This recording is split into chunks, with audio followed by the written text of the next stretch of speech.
Hello everyone, welcome back to my YouTube channel your studies bulletin. जैसा कि आप सबको पता है कि हम पढ़ रहे थे क्या, एनिमल किंगडम।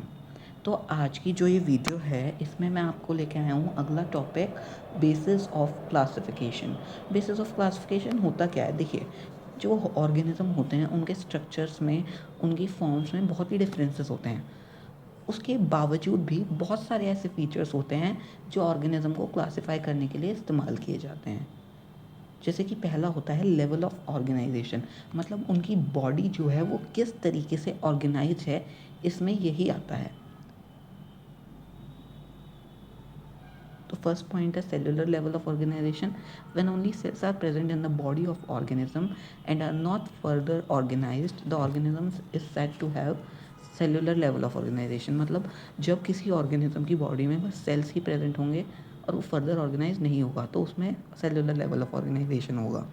एग्जाम्पल क्या है, पॉरीफेरा स्पॉन्जेस, ये एक फाइलम है जो हमने लास्ट क्लास में पढ़ा था प्रोटोजोआ के अंदर।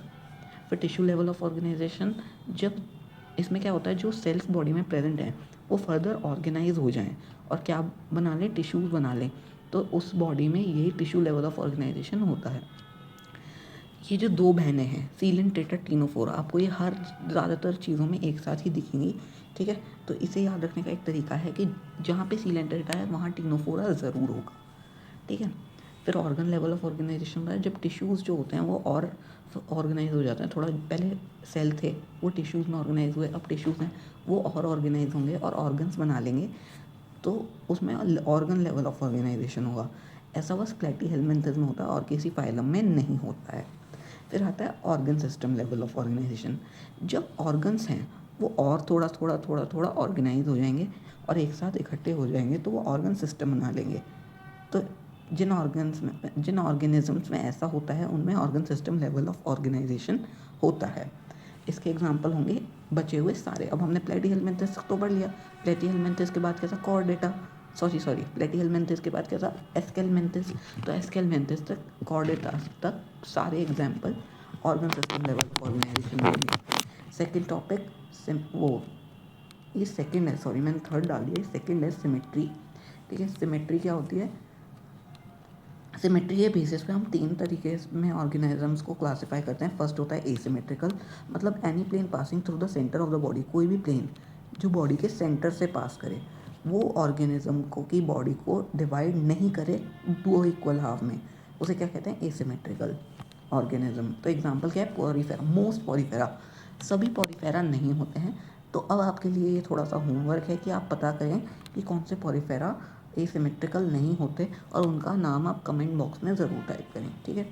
उसके बाद है रेडियली सिमेट्रिकल। रेडियली सिमेट्रिकल क्या होता है, कोई भी प्लेन हो, चाहे वो हम हॉरिजॉन्टली, वर्टिकली या थोड़ा स्लैंट वाला, वो हम कोई भी प्लेन है वो बॉडी के सेंटर से पास होना चाहिए और वो डिवाइड करे उसके बॉडी को दो इक्वल हाफ में। कोई भी plane passing through the centre of the body, centre of body, कोई भी प्लेन, लॉन्गिट्यूडनल, हॉरिजॉन्टल, लैटिट्यूडनल, कोई भी कैसा भी, वो बॉडी के सेंटर से पास हो और ऑर्गेनिज्म को टू इक्वल हाफ में डिवाइड करे, तो ऐसे सिमेट्री को कहते हैं रेडियल सिमेट्री। इसके दो एग्जांपल, दो बहनें सीलेंट टेट्रा टीनोफोरा। इसमें एक और ऐड हो जाता है इकाइनोडर्म, इकाइनोडर्म के एडल्ट्स। देखो जैसे हम होते हैं, हम में भी दो स्टेज होते हैं, पहले हम छोटे होते हैं फिर हम बड़े होते हैं। तो इकाइनोडर्म में दो स्टेजेस हैं, लार्वा और एडल्ट। तो इसके एडल्ट रेडियली सिमेट्रिकल होंगे। बाइलेटरल सिमेट्री, जब एक ही प्लेन और वो भी लॉन्गिट्यूडनल बॉडी के सेंटर से पास करे और डिवाइड करे ऑर्गेनिज्म को दो इक्वल हाफ में, उसे कहते हैं बाइलेटरल सिमेट्री, ठीक है। इसके बाकी सारे एग्जांपल हमने टीनोफोरा, यहाँ मैंने एस्केलमेंथिस लिख दिया, सॉरी यहाँ प्लेटीहेल्मिन्थेस आएगा, प्लेटीहेल्मिन्थेस से कॉर्डेटा तक सारे। अब बचा इकाइनोडर्म, उसका एडल्ट तो उसमें आ गया था, तो लार्वा इसमें आ जाएगा। तो मैंने बस ये छोटी सी क्लास रखी है, आज के लिए इतना ही। आगे का हम अगली क्लास में पढ़ेंगे।